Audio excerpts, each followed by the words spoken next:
I am going to explain class 10 subject SST Geography chapter 4 part second. Student मैं आप लोगों को बता देना चाहता हूँ चैप्टर सेकेंड और चैप्टर थर्ड ये दो चैप्टर जो वाटर रिसोर्सेस है और जो वेजिटेशन एंड फॉरेस्ट है, ये दो चैप्टर जो हैं वो आपके सिलेबस में नहीं है। तो अब आपको फर्स्ट चैप्टर के बाद फोर्थ चैप्टर पढ़ना है। फोर्थ चैप्टर एग्रीकल्चर पढ़ना है। तो मैं आज आप लोगों को एग्रीकल्चर के बारे में पढ़ा रहा हूँ। तो एग्रीकल्चर क्या है कि दो शब्द से बना हुआ है, ager and culture. Ager means land and culture means cultivation.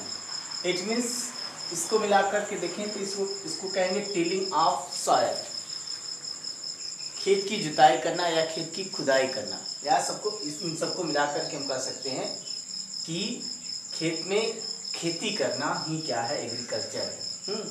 तो इस तरह से अब आगे देखें तो ये पूरा इंडिया जो है, भारत एक कृषि प्रधान देश है और पूरे इंडिया की बात करें तो इंडिया की लगभग 70% जनसंख्या, भारत की लगभग 70% जनसंख्या जो है वो एग्रीकल्चर पर ही डिपेंड है। तो अब इसके बाद देखें तो टाइप्स ऑफ फार्मिंग में, तो स्टूडेंट जैसा हम लोग जानते हैं कि अपने देश में जो है प्राचीन काल से एग्रीकल्चर होता आया है, खेती होता आया है, लेकिन अधिकतम क्या है यहाँ जो है जीवन निर्वाह के लिए सब्सिस्टेंस फार्मिंग होता आया है। जीवन निर्वाह के लिए खेती होता चला आया है, जिसका उद्देश्य जो है अपने भरण पोषण के लिए या अपने परिवार के भरण पोषण के लिए हुआ करता है। तो इसमें अब हम देखें तो इस तरह फार्मिंग के टाइप्स ऑफ फार्मिंग देखें तो 3 टाइप्स के फार्मिंग होते हैं, जिसमें फर्स्ट दिया है प्रिमिटिव सबसिस्टेंस फार्मिंग। तो प्रिमिटिव सबसिस्टेंस फार्मिंग में जो है वो इसका अर्थ है कि जो प्रिमिटिव टूल्स हैं जैसे हो है, डा है, सिकल है, इनका यूज करके जो फार्मर खेती करते हैं, हो, डा और सिकल्स का यूज करके एक परिवार के सदस्य, अपने परिवार के सदस्य मिलकर के खेती करते हैं अपने जीवन निर्वाह के लिए। उसी को प्रिमिटिव सबसिस्टेंस फार्मिंग कहा जाता है। उसमें भी कई तरीके के हैं, जैसे नॉर्थ ईस्टर्न स्टेट में आज भी हम देखें तो जो एग्रीकल्चर होता है नॉर्थ ईस्टर्न स्टेट में, उसमें क्या है कि जो एक तरह से देखें तो फॉरेस्ट एरिया को क्या किया जाता है, क्लियर कर दिया जाता है। क्लियर करके उसको जो है उसको राख कर दिया जाता है, जला दिया जाता है। तो एक पैच मिल जाता है एग्रीकल्चर करने के लिए, खेती करने के लिए। और उस पैच को जो है खेती तब तक करते हैं, उस पैच पर खेती तब तक करते हैं जब तक कि उस पैच पर जो है फर्टिलिटी उस पैच का न समाप्त हो जाए।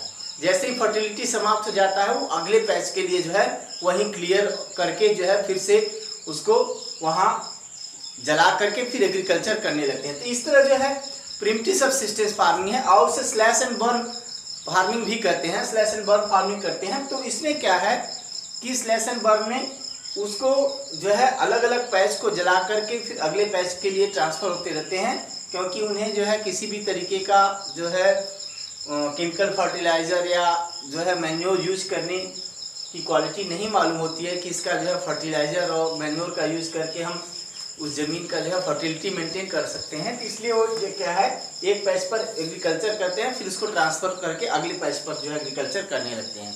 तो नॉर्थ ईस्टर्न स्टेट जो है इंडिया का, नॉर्थ ईस्टर्न स्टेट जो है उसे झूमिंग एग्रीकल्चर के नाम से भारत में जाना जाता है। नॉर्थ ईस्टर्न स्टेट में झूमिंग फार्मिंग के नाम से जाना जाता है।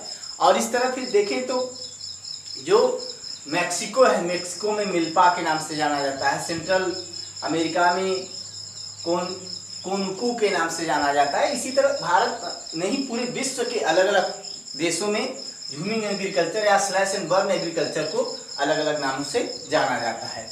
इसका उद्देश्य जो है अपने परिवार के भरण पोषण के लिए होता है। सेकेंड क्या है, intensive subsistence farming. Intensive subsistence farming जो है ये भी क्या है जीवन निर्वाह के लिए होता है। ये भी जीवन निर्वाह के लिए होता है, लेकिन क्या है ऐसे क्षेत्र में होता है जहाँ हाई पॉपुलेटेड एरिया है। हाई पॉपुलेटेड एरिया होने के कारण जो है खेत का आकार बहुत छोटा होता है। एग्रीकल्चर करने के लिए एक किसान के पास बहुत छोटे खेत होते हैं और सभी प्रकार के जो है फसल वो उसमें उगा करके अपने जीवन निर्वाह के लिए जो है वो पर्याप्त मात्रा में उगा लेना चाहता है। तो इसके लिए क्या करता है, उस पे जो है जो कह लो कि केमिकल फर्टिलाइजर का यूज करता है। केमिकल फर्टिलाइजर के अलावा जो है HYV सीड्स का यूज करता है और जो है अपने जो है परिवार के सदस्यों को मिला करके वो खेती करता है और एक वर्ष में 2 से ज़्यादा 3 कभी कभी 4 फसल भी 3 से 4 फसल उगाने की कोशिश करता है या ज़्यादा से ज़्यादा उगाने की कोशिश करता है। और यहाँ जो है वो चाहता है कि पर हेक्टेयर उसका जो प्रोडक्शन रेट है वो ज़्यादा हो, क्योंकि उसके पास खेत का आकार छोटा होता है, उसके पास ज़मीन कम होता है, तो वो चाहता है कि उसमें पर्याप्त मात्रा में जो है वो प्रोडक्शन कर ले, जिससे कि जो है वो अपने परिवार का भरण पोषण कर सके। तो इस तरह जो है इंटेंसिव सबसिस्टेंस फार्मिंग है। फिर है कॉमर्शियल फार्मिंग। कॉमर्शियल जैसा कि नाम से ही है कॉमर्शियल, तो इस तरह के जो फसल होते हैं उसको जीवन निर्वाह के लिए नहीं बोए जाते, जब बल्कि कॉमर्शियल फार्मिंग ऐसे फार्मिंग होते हैं जो कि एग्रीकल्चर किया जाता है, उन्हें जो है बो करके अपने खेतों में ऐसे क्रॉप जिनको अपने खेतों में बो करके जो एक तरह से फार्मर है वो मार्केट में बेच करके कैश लेता है। कहने का मतलब मार्केट में बेच करके पैसा कमाता है अपने जीवन निर्वाह के लिए, या यह पैसे के लिए जो है ये कमर्शियल फार्मिंग करता है, बोता है अपने खेतों में, जिससे वो मार्केट में बेच करके पैसा कमा सके। तो उसमें कई प्रकार के आते हैं। जैसे अगर हम जो है पंजाब हरियाणा का क्षेत्र देखें तो पंजाब हरियाणा के क्षेत्र में सबसे ज़्यादा गेहूं का प्रोडक्शन किया जाता है। गेहूं का प्रोडक्शन वहाँ के लिए क्या है, वहाँ का मेन फसल है, वहाँ के क्लाइमेट के अकॉर्डिंग वहाँ जो है उगता है। लेकिन वहाँ अगर चावल की खेती की जाती है तो वो जो है कॉमर्शियल फार्मिंग है, क्योंकि चावल वहाँ उगा करके उसे मार्केट में बेच करके लोग जो है वहाँ पैसा कमाते हैं, इसलिए उसका वो कॉमर्शियल फार्मिंग है। कहीं कहीं भारत के अलग अलग देशों में प्लांटेशन फार्मिंग भी किया जाता है। प्लांटेशन फार्मिंग में जो है बागान लगाए जाते हैं। जैसे अगर देखें तो जो चाय के बागान लगाना, काफ़ी के बागान लगा करके जो है उससे जो है प्लांटेशन करते हैं। या कभी कभी क्या है जो है बनाना का भी प्लांटेशन किया जाता है, बम्बू ट्री का प्लांटेशन किया जाता है। तो इस तरह वो एक तरीके का कमर्शियल फार्मिंग ही होता है, लेकिन प्लांटेशन फार्मिंग के अंतर्गत वो आता है। तो एग्रीकल्चर इस तरह का किया जाता है। तो ये तो हो गया टाइप्स ऑफ फार्मिंग। स्टूडेंट मैं आप लोगों को क्रॉपिंग पैटर्न के बारे में बता देना चाहता हूँ। भारत जो देश है उसमें पूरे वर्ष में 3 क्रॉपिंग पैटर्न अपनाए जाते हैं। 3 क्रॉपिंग पैटर्न में फर्स्ट है रबी क्रॉप। रबी का ऐसा क्रॉपिंग पैटर्न है जो कि लगभग अक्टूबर से दिसंबर महीने में बोया जाता है और अप्रैल मई के महीने में जो है उसका हार्वेस्टिंग किया जाता है। और इस तरह से हम देखें तो इसमें मुख्य रूप से ग्राम, पी और जो है वीट का जो है फार्मिंग किया जाता है। ज़्यादा से ज़्यादा वीट का फार्मिंग किया जाता है और ये इसमें हरियाणा, पंजाब, उत्तर प्रदेश का जो बेल्ट है उसमें जो रबी क्रॉप है उससे ज़्यादा से ज़्यादा फसल उगाए जाते हैं। इसके बाद बात करते हैं सेकेंड, तो है खरीफ क्रॉप। खरीफ क्रॉप जो है वो जून जुलाई से महीने में बोया जाता है।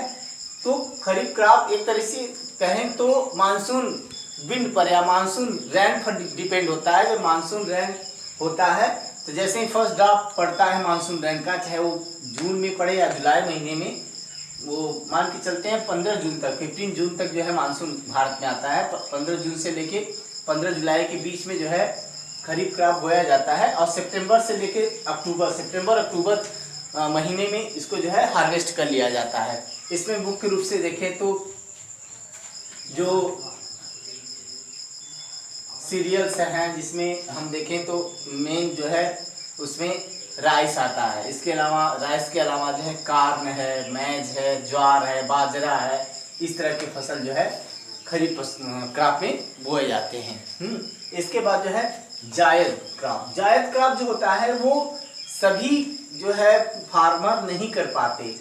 मेन फसल 2 ही ले पाते हैं, रबी क्रॉप और खरीफ क्रॉप। जायद का क्रॉप सभी जो फार्मर है वो नहीं ले पाते। कभी कभी कुछ ऐसे किसान होते हैं जिनके पास अपना इरिगेशन का माध्यम है, अच्छा माध्यम है, तो जब रबी और खरीफ क्रॉप के बीच में कुछ समय मिल जाता है, तो जैसे अप्रैल से लेकर के जून के महीने तक, अप्रैल मई जून तक के महीने में अगर थोड़ा सा टाइम मिल जाता है, तो जिनके पास अपना इरिगेशन का साधन है, उस तरीके के जो फार्मर हैं वो अपने खेतों में कुछ सब्जियां, कुछ फाडर, कुछ मस्क मिलन, कुछ वाटर मिलन, कुकुम्बर जैसे कुछ फसल बो लेते हैं, फाडर बो लेते हैं अपने जो मवेशी हैं उनके लिए।